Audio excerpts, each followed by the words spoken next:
Dan saudara, saat ini Presiden Prabowo Subianto tengah memimpin rapat paripurna di Istana Merdeka Jakarta. Saudara, kita lihat situasi terkini di sana. Ini adalah situasi terkini di saat pelaksanaan rapat paripurna yang langsung dipimpin oleh Presiden Prabowo Subianto. Bahwa dalam 6 bulan kita memerintah, kita telah mencapai hal-hal yang cukup berarti, hal-hal yang bersifat fundamental, memperkuat landasan kebangkitan kita sebagai bangsa. Kita telah menghasilkan 28 kebijakan baru. Kebijakan-kebijakan tersebut yang berhubungan langsung dengan hajat hidup rakyat kita.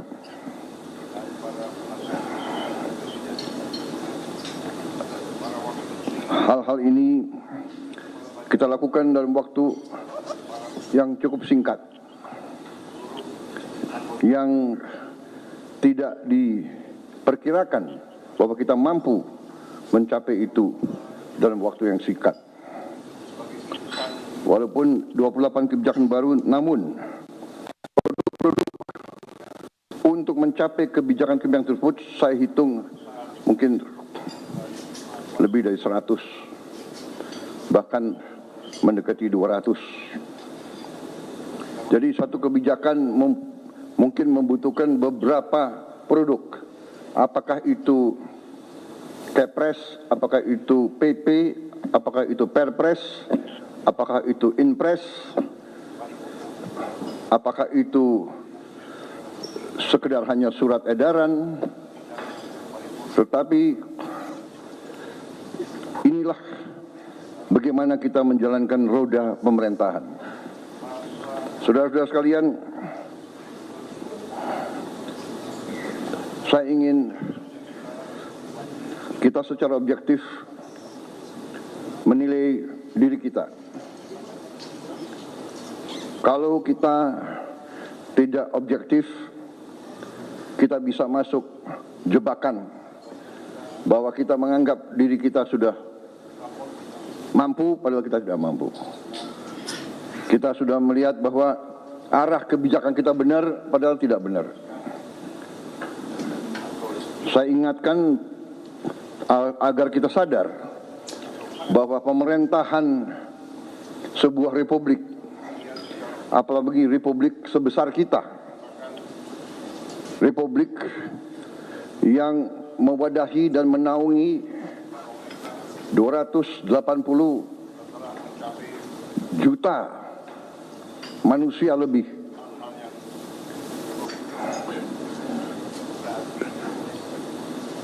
tidak bisa sembarangan. Bisa diibaratkan sebuah pendulum, di atas bergerak sedikit, tapi pendulum yang di bawah bergeraknya sangat lebar. Keputusan yang keliru di atas akibatnya tidak mudah bagi mereka yang paling di bawah. Kita harus ingat juga azimut sebuah kompas. Kita deviasi sedikit di awal, setelah kita berjalan beberapa ribu meter bahkan kilometer, itu deviasinya sangat besar. Di awal deviasi kita 1 derajat, di ujungnya sudah menyimpang jauh sekali. Saudara-saudara, dalam memerintah, saya ingatkan kepada kita sekalian bahwa sumber kekuasaan kita sumber wewenang kita adalah Undang-Undang Dasar Negara Republik Indonesia tahun 1945. Kita sering mengucap itu, kita sering menyatakan bahwa Pancasila adalah dasar negara dan kita selalu mengacu pada itu. Tapi marilah kita jujur kepada diri kita sendiri. Apakah kita benar-benar sudah menggunakan Pancasila dan Undang-Undang Dasar 1945 dengan sebenar-benarnya atau tidak? Karena menurut pendapat saya, Undang-Undang Dasar kita, Undang-Undang Dasar 1945, sungguh suatu produk yang luar biasa. Tetapi sebagaimana saya katakan, menurut pendapat saya, elit bangsa telah sadar atau tidak sadar deviasi daripada Undang-Undang Dasar 45.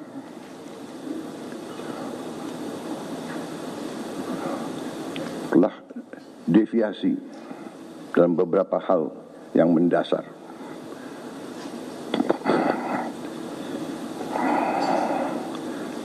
Kalau kita deviasi yang saya katakan, di awal penyimpangannya sedikit, di ujungnya penyimpangan yang besar.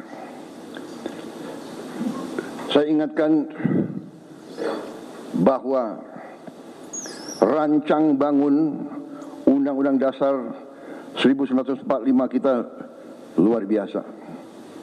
Rancang bangun yang telah dibuat oleh pendiri bangsa kita luar biasa. Kenapa? Karena pendiri-pendiri bangsa kita mengalami penjajahan, mengalami imperialisme, mengalami penindasan, mengalami kapitalisme yang dibuat untuk menjaga bahwa rakyat kebanyakan tetap miskin. Pendiri-pendiri bangsa kita mengalami penjajahan imperialis, dua imperialis yang dialami, Barat, Belanda, dan Jepang. Sekarang kita baik, dan kita harus baik. Kita tidak mau dendam. Kita tidak dendam sama bangsa Belanda. Tidak dendam. Kita tidak dendam dengan bangsa Jepang.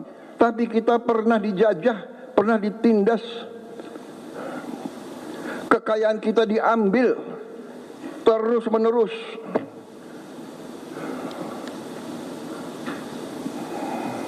Rakyat yang banyak dipertahankan agar tidak menikmati pendidikan, agar tidak boleh ikut dalam perdagangan. Rakyat kebanyakan suruh jadi buruh dengan upah murah, suruh jadi petani dengan penghasilan murah rendah, suruh jadi nelayan. Ini harus kita ingat, saudara-saudara. Dan alhamdulillah kabinet kita memerintah, dan kita harus berjiwa besar, kita harus objektif. Kita bisa lancar begini, kita bisa bagus begini karena transisi pemerintahan berjalan dengan lancar, dengan baik. Saya dibilang apa itu? Presiden boneka. Saya dikendalikan oleh Pak Jokowi. Iya kan? Seolah Pak Jokowi tiap malam telepon saya. Saya katakan itu tidak benar. Bahwa kita konsultasi, ya itu seorang pemimpin yang bijak, ya kan, konsultasi, minta pendapat, minta saran. Beliau 10 tahun berkuasa. Saya menghadap beliau nggak ada masalah. Saya menghadap Pak SBY tidak ada masalah. Saya menghadap Ibu Mega tidak ada masalah. Kalau bisa menghadap Gus Dur nggak bisa.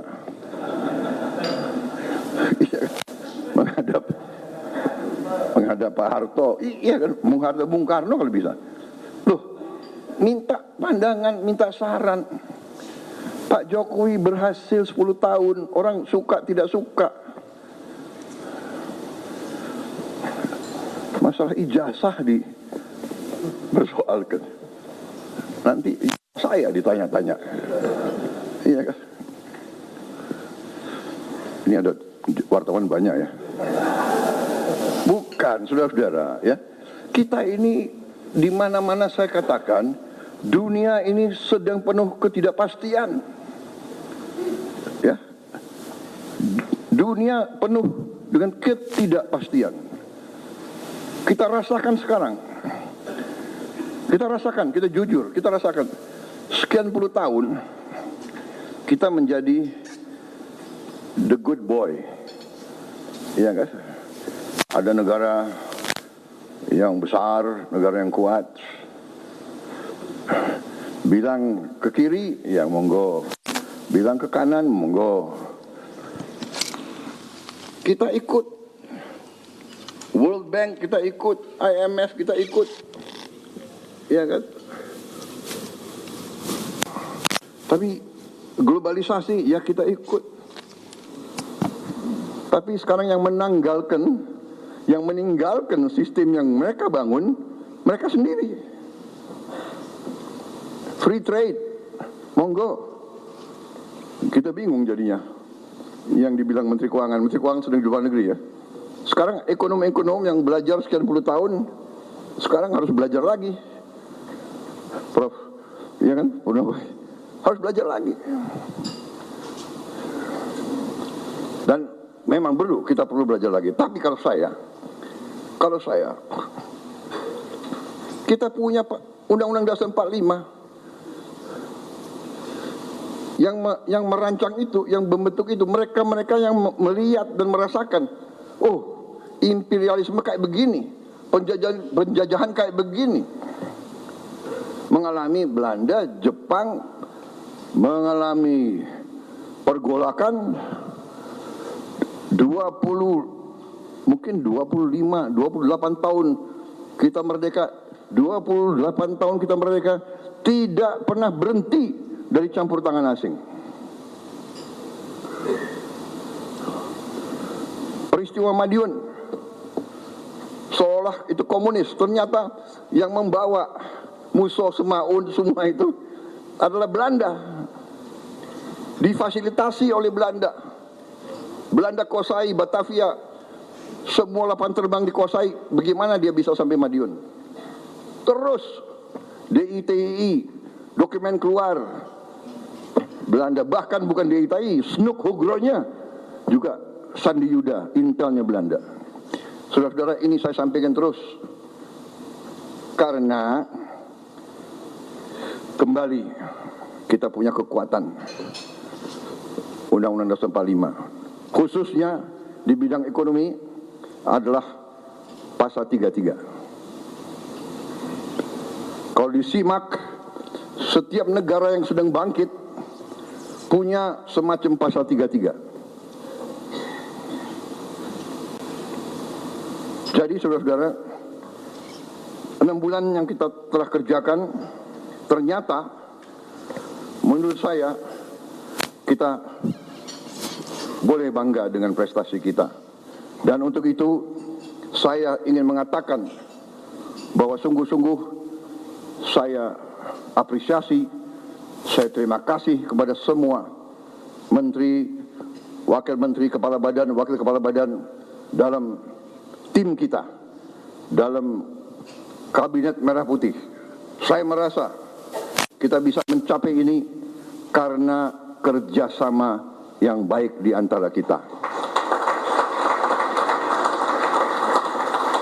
Saya merasakan teamwork. Dalam 6 bulan kita kabinet paripurna hanya 6 kali. Ratas-ratas juga tidak terlalu sering. Saya paham, sebagian dari Anda mungkin ketemu saya tidak sering yang kita inginkan. Tetapi hasil kita,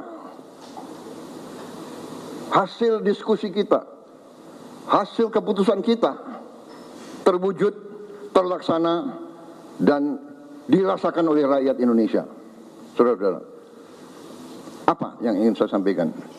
Mari kita lihat dengan tolok ukur yang objektif, yang jelas.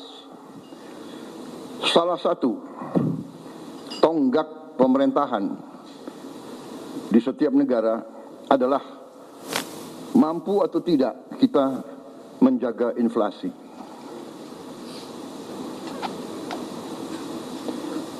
Inflasi kita salah satu terendah di dunia, mungkin di antara 5 negara yang terendah di dunia. Mungkin inflasi yang lebih rendah dari kita, mungkin Tiongkok ya, Mendagri. Ini prestasi. Dan saya harus katakan, jujur ini, bukan karena Mas Gibran ada di sebelah saya, bukan.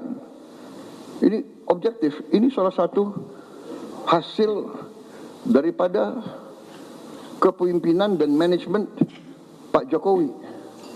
Mungkin pengalaman beliau sebagai wali kota membuat beliau ngerti bagaimana memanage inflasi yang mungkin nggak ada di buku, nggak diajarkan di Harvard atau di MIT. Ada lulusan Harvard nggak di sini? Saya sangat kagum sama Harvard. Saya pengen masuk dulu, nggak bisa masuk. Bisa masuknya ke toko bukunya aja. Yang penting Harvard. Wih, ini kebablasan nih. Kok wartawan terus di sini ya? Tapi kita demokratis ya. Coba angkat tangan yang mengizinkan wartawan tambah 5 menit di sini. Angkat tangan. Wah, oke. Demokrasi, Anda boleh di sini 5 menit lagi. Nggak apa-apa, karena ini sesuatu yang baik ya. Bahwa saya sebagai, bisa dikatakan saya adalah di sini apa ya, sebagai manajer tim ya. Loh, kalau tim saya berhasil ya saya harus muji dong. Benar nggak? Nggak apa-apa. Saya merasa teamwork kita bagus. Saya merasa garis yang kita tentukan terwujud di lapangan. Inflasi terwujud. Banyak negara mau belajar bagaimana mengendalikan inflasi dari kita. Mendagri nggak usah diceritain deh. Iya dong. Apa itu? Rahasia dapur jangan dibuka semua. Kecuali kawan. Kalau kawan mau belajar boleh. Saudara-saudara, yang kedua, tolok ukur yang bisa dirasakan, yang saya rasakan juga. Saya rasakan karena saya sudah lama jadi orang Indonesia. Dan saya waktu anak kecil, orang tua saya Menteri Perdagangan. Jadi saya lihat bagaimana setiap lebaran, setiap akhir tahun, orang tua saya tegang. Pak Mitro hitung, kumpulin setiap item, dicek. Sampai Pak Mitro pernah di Tanjung Priok, di dermaga nungguin kapal. Pemerintah waktu itu mau intervensi karena krisis pangan, harga-harga juga menjulang, sehingga pemerintah intervensi. Pemerintah bertindak menjamin di hari-hari kritis bahan-bahan tersedia. Dan sekarang pemerintah yang saya pimpin, saudara-saudara, berhasil menjaga stabilitas harga pangan di saat-saat yang selalu harga pangan kurang bisa dikendalikan. Akhir tahun, Natal, akhir tahun, dan Lebaran. Alhamdulillah, akhir tahun, Natal, dan Lebaran tahun ini, di masa pemerintahan kita, harga-harga aman, stok pangan tersedia. Ini pekerjaan saudara-saudara sekalian. Yang di lapangan kalian, yang ngecek harga kalian. Mudik berjalan dengan lancar. Saya dapat laporan mudik kita adalah sekarang terbaik sepanjang sejarah. Angka kecelakaan terendah sepanjang sejarah, turun 30%. Dan meningkat yang mudik, lebih besar dari tahun yang lalu. Ada kelompok-kelompok negatif yang, mudiknya berkurang. Kalau lancar dibilang mudiknya berkurang. Tidak, lancar karena pengendaliannya lancar. Dan ada keberanian ambil keputusan oleh menteri-menteri kita, oleh Kapolri, oleh Panglima TNI, oleh Menteri Perhubungan, memberi saran kepada saya, Pak, bisa nggak kita laksanakan work from everywhere? Ini baru juga ini saya kira. Di dunia ada work from everywhere. Orang Indonesia kalau kreatif boleh juga itu. Jadi mereka pulang sudah jauh sebelum libur. Kalau itu Indonesia semangat itu. Pulang sebelum libur. Tapi ini ya, ini keberanian ambil keputusan. Saya bilang, oke, saya ambil tanggung jawab, silakan.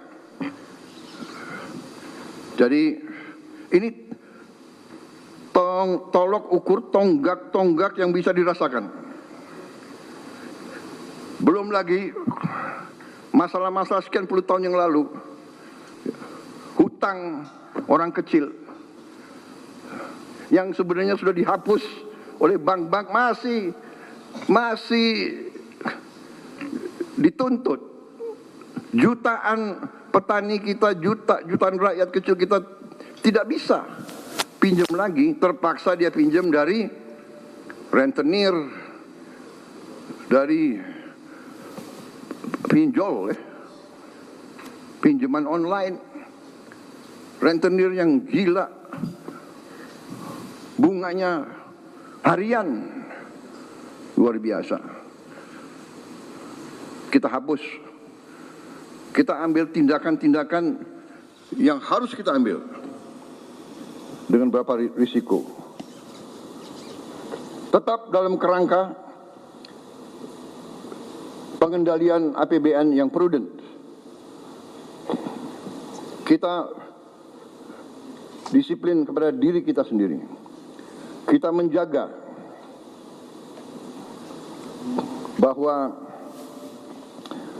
kita pelihara defisit kita tetap 2,5% dari GDP kita. Tidak ada kewajiban. Uni Eropa saja yang lahir dengan angka tersebut dalam perjanjian Maastricht, ya. Tahun berapa itu? Maastricht, Pak Anggito? 2000 Saudara, itu tadi kita dengarkan pidato pembuka dari Presiden Prabowo Subianto saat memimpin sidang kabinet di Istana. Ada beberapa poin yang disampaikan, diantaranya adalah pemerintahan Prabowo Gibran ini telah mengeluarkan 28 kebijakan dan menyatakan bahwa transisi pemerintahan ini berjalan dengan baik. Selain itu juga ia juga meng-highlight terkait dengan pelaksanaan mudik yang berjalan dengan baik dengan indikator kecelakaan yang menurun.